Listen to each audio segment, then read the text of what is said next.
আসসালামু আলাইকুম বন্ধুরা, আশা করি সবাই ভালো আছেন। আপনাদেরকে শুভেচ্ছা জানাচ্ছি আলিম দ্য গো ফেসবুক পেজ এবং ইউটিউব চ্যানেলের পক্ষ থেকে।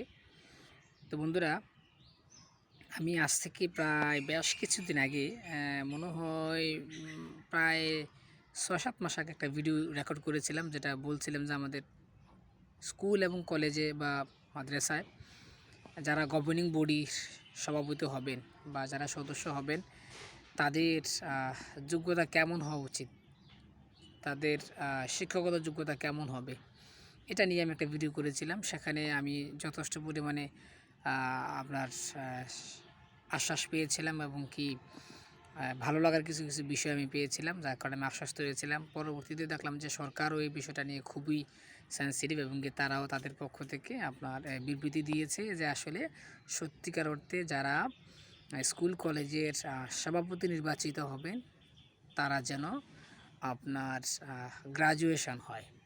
তো এটা অলরেডি মোটামুটি আমাদের স্কুলের ক্ষেত্রে এটা আমি এখনও পর্যন্ত এটা প্রযোজ্য হয়েছে কিনা আমি জানি না। তবে কলেজের ক্ষেত্রে দেখলাম যে আসলে এই বিষয়টা আপনার প্রযোজ্য আছে। এখন আরেকটা বিষয় হলো যেটা জাতীয় বিশ্ববিদ্যালয় থেকে এটা অলরেডি বলা হয়েছে যে এই গ্র্যাজুয়েশন সম্পন্নকারী যে সকল প্রতিষ্ঠান আছেন, বেসরকারি কলেজ আছেন, তার মধ্যে যারা ডাক্তার হবেন, উকিল হবেন এবং কি যারা আপনার ব্যারিস্টার হবেন, তারা চাইলেই আপনার বেসরকারি কলেজের গভর্নিং বডির সভাপতি এবং কি তারা বিদ্যুৎসাহী হিসেবে তারা মনোনীত হতে পারবেন। তো এই বিষয়টা কিন্তু আসলে একটা আশান্বিত একটা বিষয়, কারণ এই পদগুলোতে আসলে যারা বসেন আমাদের শিক্ষা অনুরাগীরাই কিন্তু আসলে বসলেই সবচেয়ে বেশি আমাদের সুবিধা এবং কি তারা তাদের মতন করে তারা এটাকে চালাইতে পারেন এবং কি তারা যেই সমস্যাগুলো আসলে তারা সহজে বের করতে পারেন, যেটা আসলে অন্য কেউ পারে না।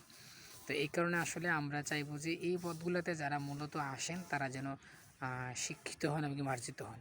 আর স্কুলের ক্ষেত্রে এবং কি মাদ্রাসার ক্ষেত্রে আসলে এটা এখনও পর্যন্ত এটা বিদ্যমান আছে, আমি যতটুকু আমি জানি যে যে কাউকে এনে আসলে ধরে সেখানে আপনার সভাপতি নির্বাচিত করে দেওয়া হয়, সদস্য নির্বাচিত করে দেওয়া হয়। যাদের টাকা পয়সা আছে তারা অনেক সময় টাকার জোরেও এই পদগুলোতে বসে যায়। তো যেটা আসলে কোনোভাবে কাম্য না, কারণ এই শিক্ষা প্রতিষ্ঠানগুলোতে আপনার সর্বনিম্ন যে গ্র্যাজুয়েশন ধরা হয়েছে এটা যেন মোটামুটি থাকে, তাহলে দেখবেন যে আসলে আমাদের শিক্ষার মান আগের চাইতে অনেক বেটার হবে এবং কি তারা শিক্ষার জন্য, স্কুলের জন্য, প্রতিষ্ঠানের জন্য, কলেজের জন্য তারা সব কিছু করতে পারবে। তো যার কারণে আসলে কর্তৃপক্ষকে আসলে অসংখ্য ধন্যবাদ জানাইতে হয়, যেহেতু তারা এই কাজটাকে সফলভাবে সম্পন্ন করতেছে। পাশাপাশি যেহেতু তাদেরকেও যুক্ত করার একটা সুযোগ সৃষ্টি হয়েছে, তার মানে আমি বলবো যে আসলে এটা আমাদের জন্য একটা বিশাল একটা অপরচুনিটিস। অবশ্যই যে সমস্ত বেসরকারি কলেজগুলোতে আছে যে গভর্নিং বডির সভাপতি এবং সদস্য বা বিদ্যুৎসাহী যারা হবে, তারা তাদের যে যোগ্যতা এবং দক্ষতা দিয়ে তারা সেখানে মানে কাজ করবে এবং কি তারা দেশ এবং দেশের জন্য কাজ করবে, যাতে করে আমাদের শিক্ষার্থীরা সবচেয়ে বেশি উপকৃত হয়। তো সবাই ভালো থাকুন, সুস্থ থাকুন, দেখা হচ্ছে পরবর্তী কোনো ভিডিওতে। আল্লাহ হাফিজ।